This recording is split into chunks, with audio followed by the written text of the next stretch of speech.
So Qwen right now has a bright theme, but what I can actually do is I can change the theme of Qwen to be a dark look as well. So to do that, you need to click over here on the profile and then go to settings right here. And over here, you can see that the theme right now is set to light.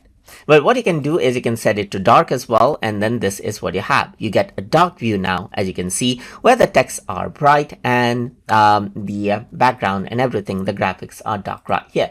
You can go around over here on the settings right here, set it to light, or you can also let it so that it takes the reference to the system's UI and then chooses dark or light on the basis of that as well. So this is what you have, as you can see right here. And this is how you can go ahead and change the Qwen AI theme. So now you can see that you can go for dark. So if I were to go ahead and let's say, for example, say hi right here, you can see that the prompt response and everything here now is dark. And this is how you can change out the Qwen theme as you like. So I hope you guys learned something as always.